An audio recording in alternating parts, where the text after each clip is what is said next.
కలో స్మరణాన్ముక్తి అని చెప్పని కలియుగంలో స్మరణ మాత్రం చేతనే మోక్షాన్ని పొందవచ్చు అని చెప్పని మనకి పెద్దవారందరూ కూడా సూచన చేసి ఉన్నారు.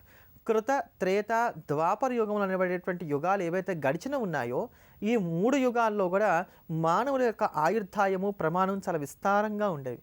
కృతయుగంలో ఎముకలు ఉన్నంత కాలము కూడా మానవుడు జీవించి ఉండడానికి గాను ఆస్కారం ఉండేది. అదే ప్రకారంగా త్రేతాయుగంలోకి వచ్చేసరికి మానవుడికి మాంసం ఉన్నంత కాలం జీవించడానికి గాను ఆస్కారం ఏర్పడింది. ఇలా యుగ ప్రమాణం తగ్గుతున్న కొద్దీ కూడా ఈ యొక్క కలియుగంలోకి వచ్చేసరికి కేవలం శరీరంలో రక్తం ఉంటేనే ఆయుర్దాయం, లేకపోతే కనుక పోవడానికి ఆస్కారం ఎక్కువగా కనబడుతుంది. అందుకని ఎప్పుడైనా యాక్సిడెంట్ లాంటివి జరిగినా కానీ అమ్మో ఎంత రక్తం పోయిందో అని అంటాం. కారణం ఇది. ఇట్లా ఆయు ప్రమాణాలు తగ్గిపోతున్నటువంటి కారణం చేత తీవ్రమైనటువంటి తపస్సులు వ్రతాచరణలు చేయడానికి కష్టసాధ్యం అవుతుంది కనుక కలౌ స్మరణాన్ముక్తి అంటూ కలియుగంలో స్మరిస్తే చాలయ్య మోక్షం కలుగుతుంది అని చెప్పని భగవంతుడు మనకు ఒక తేలికైనటువంటి ఉపాయాన్ని అందించాడు. ఆ క్రమంలో ఈ యొక్క కలియుగంలో ప్రస్తుత కాలంలో మనందరికీ కూడా వెనువెంటనే అనుగ్రహింపబడ్డానికి గాను మనకు ఉపకరించేటువంటి నామమే సాయి నామం. అందుకనే సాయి కోటి రాసేటువంటి వారందరికీ కూడా అనుభవపూర్వకంగా ఉండేటువంటి అంశం ఇది. వెన్నంటి బాబావారు రక్షిస్తూ ఉంటారు, శ్రీ సాయి జయ సాయి జయ జయ సాయి అంటూ రాసినా కానీ, లేకపోతే కనుక శ్రీ సాయి అంటూ నిత్యం కూడా రాస్తూ జపం చేస్తూ ఉన్నా కానీ ఆ సాయి కోటి రాసేటువంటి వారందరికీ కూడా చాలా భవ్యంగా తెలుస్తుంది బాబావారు ఎంతగా వెన్నంటి సంరక్షిస్తారు. అంతటి భవ్యమైన ఈ భయహరమైనటువంటి ఆ సాయి నామాన్ని నిత్యం కూడా జపిద్దాం, తరిద్దాం. సాయి నమో నమః, షిరిడి నివాసి నమో నమః, కరుణామూర్తి నమో నమః, సద్గురు సాయి నమో నమః.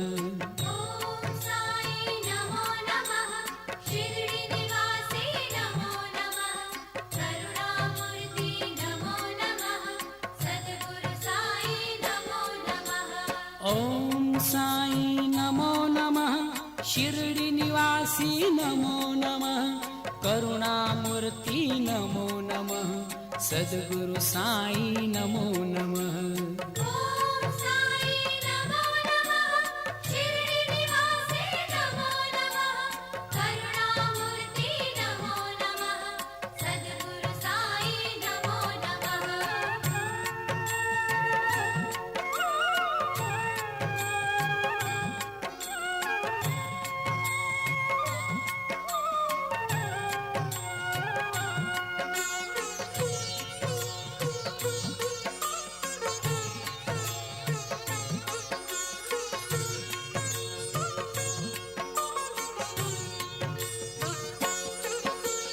ఓం సాయి నమో నమః, షిరిడి నివాసి నమో నమః, కరుణామూర్తి నమో నమః, సద్గురు సాయి నమో నమః.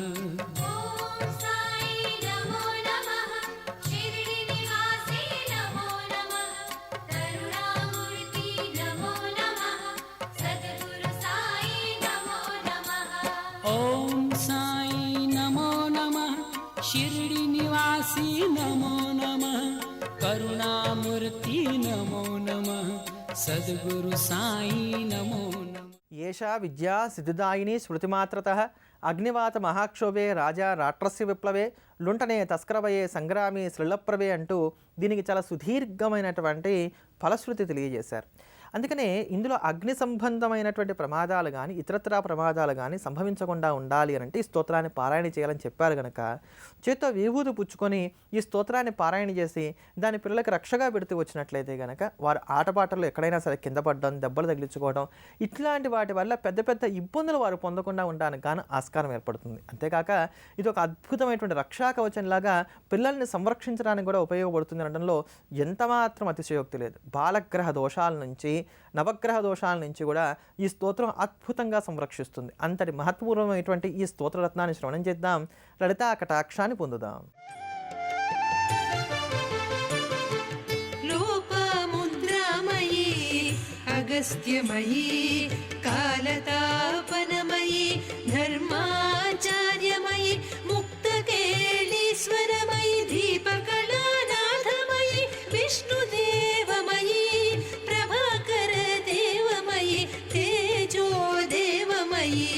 మనోజదేవమయీ.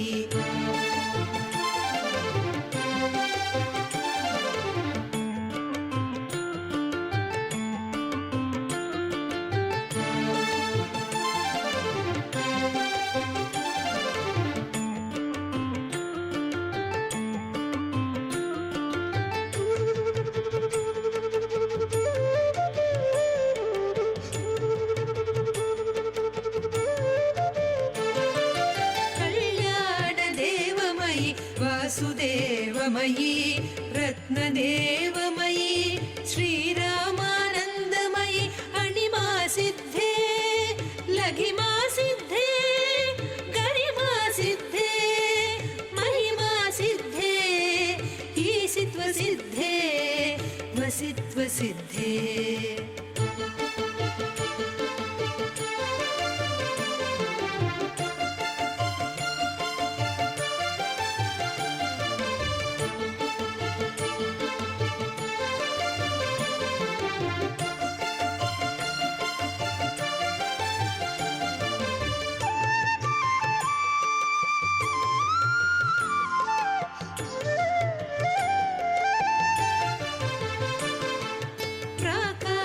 सिद्धे भुक्ति सिद्धे इच्छा सिद्धे प्राप्ति सिद्धे सर्वकाम सिद्धे ब्राह्मी माहेश्वरी कौमारी वैष्णवी वाराही माहेन्द्री चामुण्डे महालक्ष्मी सर्वसंक्षोभिणी.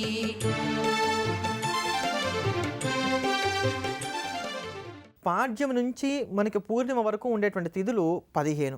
ఈ తిథుల సమయంలో కనుక మనం ఆకాశంలో ఒక్కసారి చంద్రుని చూసినట్లయితే చంద్రబింబం వృద్ధి చెందుతూ వస్తుంది. అలానే పౌర్ణమి నుండి మళ్ళీ అమావాస్య వరకు చూసినట్లయితే చంద్రబింబం మళ్ళీ తరుగుతూ వస్తుంది. అమావాస్య నాటికి అసలు మనకి చంద్రుడే కనబడదు, కానీ అమావాస్య రోజు కూడా చంద్రబింబం ఉంటుంది, మనకి దృగ్గోచరం కావట్లేదు అంతవరకే. ఇది ఎలా తెలుసుకోవచ్చు? చంద్రుడికి ఒక వలయం ఉంటుంది, గుండ్రంగా ఒక వలయం ఉంటుంది. ఆ వలయంలో కనుక మనం చూసినట్లయితే ఈ తెల్లగా ఉండేటువంటి పాడ్యమి విద్యా తదియా కళలను బట్టి వృద్ధి చెందుతూ తిరిగి విక్షయం అవుతూ కనబడుతూ ఉంటాయి.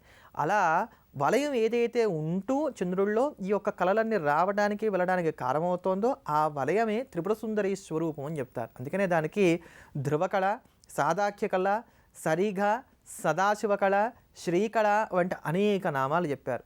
అలా ఆ తల్లి స్థిరంగా ఉంటూ ఈ యొక్క శుక్లపక్ష కృష్ణపక్షాల్లో ఏ ప్రకారంగా అయితే వెన్నెల వృద్ధి చెందుతూ క్షయమవుతూ వస్తుందో అదే ప్రకారంగా సృష్టి స్థితి లయములు చేయడానికి గాను కామేశ్వరి, వజ్రేశ్వరి, భగమాలిని, నిత్యక్లిన్న, భేరుండ, వక్నివాసిని, మహావజ్రేశ్వరి, శివదూతి, త్వరిత, కులసుందరి వంటి 15 నిత్యులను తన అంగదేవతలుగా కలిగి వర్ధిల్లుతూ ఉంటుందట. ఈ 15 నిత్యుల యొక్క పరిపూర్ణమైన అనుగ్రహాన్ని మనం పొందడానికి గాను శ్రీ విద్యా సంప్రదాయంలో 15 రకాల మాలామంత్రాలను అనుగ్రహింపజేశారు. ఈ 15 రకాల మాలామంత్రాలు పారాయణ చేయలేకపోయినా కేవలం సువర్ణ కుసుమాంజలి మాలను పారాయణం చేసినా కూడా ఈ 15 నిత్యుల యొక్క ఈ 15 నిత్యులకు మూలమైనటువంటి నిత్యానిత్యమైనటువంటి మహాత్రిపుర సుందరి యొక్క పరిపూర్ణమైనటువంటి అనుగ్రహాన్ని కలిగి కాలమంతా కూడా మనకు అనుకూలంగా ఉండే విధంగా ప్రవర్తింపజేసుకోవచ్చు అని చెప్పని మనకి తెలియజేశారు. ఆ సువర్ణ కుసుమాంజలి మాలకే ఖడ్గమాలా స్తోత్రం అనేటువంటి పేరుంది కనుక ఈ ఖడ్గమాలా స్తోత్రాన్ని నిత్యం పారాయణ చేసేటువంటి వారికి ఈ కారణం చేత కాలం వశీభూతమై వారు ఏది కోరుకుంటే అది అనుగ్రహిస్తూ ఉంటుంది. అంతటి మహత్కృష్టమైనటువంటి ఆ ఖడ్గమాలా స్తోత్రాన్ని శ్రవణం చేద్దాం, ధన్యులమవుదాం.